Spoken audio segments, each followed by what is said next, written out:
Hello, I'm Ollie and this is Criminolly, where I talk about crime, pulp, horror, that kind of thing. Today I want to talk to you about 5 authors I will never read again.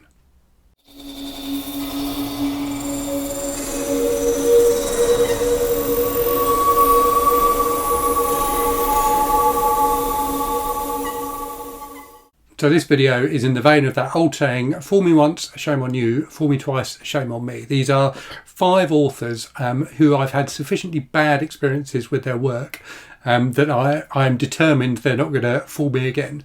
So these are all authors who people who I've interacted with, people who I've had recommendations from, have raved about, and in particular, sometimes particular books have been raved about by people who've had really good press. But when I've read these authors, I've found that they just are not for me for whatever reason.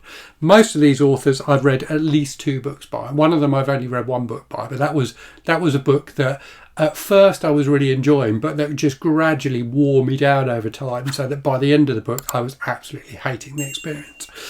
So yeah, let me talk to you about these 5 authors. And this video is not in any way saying that these are bad authors or that, if you enjoy these authors, you're wrong. All I'm saying is these are authors who do not work for me for whatever reason. Okay, first up we have 2 Matts. So the first of the Matts is Matt Shaw. So Matt Shaw is an extreme horror writer, and this is the only case of an author on this book where there's more than one reason why I don't want to read Matt Shaw again. The first and most important reason is I think he's not a very good writer. I have not enjoyed his books. I've read 2 books by Matt Shaw. The first was a book called Octopus. The second was a book called Sick Bastard. So Matt Shaw is an extreme horror author, an author who goes out of his way to make his books disgusting and troubling, to try and shock his audiences. And he's one of those authors where you almost feel like when you pick up one of his books, like you're taking a dare from him. Can you get through him? Can you get through the book? And that feels like quite an immature way to go about writing a book. So Octopus is a book about a sex worker who gets hired to go to this weird party, and things get more and more disturbing and extreme as the book goes on. Sick Bastards is about a very strange family who all have sex with each other and eat people as well. And the more disturbing books I read, the more I've come to the conclusion that books that rely on incest and cannibalism to try and shock you are just being cheap, basically. Which isn't to say that there can't be good books that cover those themes, but they feel like they are both such ingrained taboos in human society generally, that to go straight in with those just feels a bit cheap, really. It feels like you're not really trying as a writer. So I read Octopus a few years ago and didn't enjoy it. I then read and I think I had to read Octopus. I think I was sent Octopus for a review or something like that when I was reviewing for a website. I then read Sick Bastards thereafter. I went into it thinking I really didn't enjoy Octopus. Am I going to enjoy this? And indeed, I did not enjoy it. So, yeah, Matt Shaw, purely in terms of his writing, would be off my list of authors to read again anyway. And then, recently, and I talked about this on my community tab, and I think I mentioned it in a video as well, Matt Shaw has behaved, as a writer, I think really badly, in terms of there was a reviewer who read one of his books and didn't like it, who was, quite outspoken about the fact that she didn't like his book, and Matt Shaw, as an author, took offence to that, and has now written a book which he's dedicated to her in kind of quite a nasty, immature kind of a way. So I think, not only is he immature in his writing, he seems to be immature in the way he goes about things as well. So yeah, Matt Shaw, definitely off my list.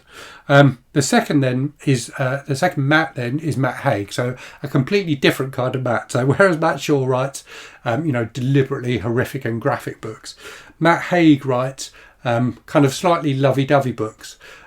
So he's someone who, unlike Matt Shaw, I quite respect in terms of the way he conducts himself in the online space. So, he's been very open about the fact he's had mental health problems in the past, and he does things to try and further understanding of depression and mental illness and that kind of thing. So I definitely applaud that. In terms of his books, though, I think his books are terrible. So I've read a book of his called The Humans, which is about a like an alien who comes to Earth and like pretends to be human, and it's about him trying to understand human society. So in many ways it's a bit like Walter Tevis's book The Man Who Fell to Earth, albeit not nearly as good. And I just felt that the kind of conclusions and the way Matt Haig told the story and kind of revealed things to the audience was just not particularly interesting, and just felt a bit twee, to be honest with you. I then read The Midnight Library by him. I think I read this for a book club, so I think I was kind of forced to read this. I really didn't like The Midnight Library. So The Midnight Library is about a woman who's I think she's either on the verge of death or she's died and she's looking back at her life. So kind of that I forgot the name of the film. That It's a Wonderful Life kind of a concept. And she sees different ways her life could have gone played out in the pages of books in this library. It was just, again, just felt really trite and obvious and kind of lovey-dovey in a slightly annoying way. Now, I know lots of people really loved this book, and indeed it was recommended to me by my boss at the time, who absolutely fell in love with it. So if you're one of those people, apologies, but yeah, I think I'm just too old and cynical to read stuff like that. So yeah, Matt Haig also off my list. The next author is Richard Adams. So this is the author I've only read one book by, that book being the obvious one, Watership Down. So I went into Watership Down with really high hopes. I was really expecting to enjoy it. And indeed, I've got a copy of one of Richard Adams' other books, Shardik, which I was looking forward to reading after Watership Down. But I had such a bad experience with Watership Down, I really don't want to read anything else by him ever. So Watership Down, obviously, a book about rabbits, where the rabbits have, kind of a human-like society and are, presented as human-like characters really in the book. So a lot of kind of anthropomorphism going on in Watership Down. And it's kind of a fantasy adventure. I can see why some people like this book, but I just found it kind of A, annoying, and B, boring. I was really not engaged by these rabbits at all. I found it difficult to tell the rabbits apart, in the same way that I would do, I think, if I was looking at a field of actual rabbits, I wouldn't be able to tell them apart. I felt the same way about the rabbits in this book. And it's quite long, and it just felt like a real slog to me. So yeah, Richard Adams, I'm afraid. Watership Down, whilst I've only read the one book by him, given that I went in with the one that everyone says is the best one and everyone loves and really hated it, I can't see me liking any of his other books. So he's definitely on my list, off my list even.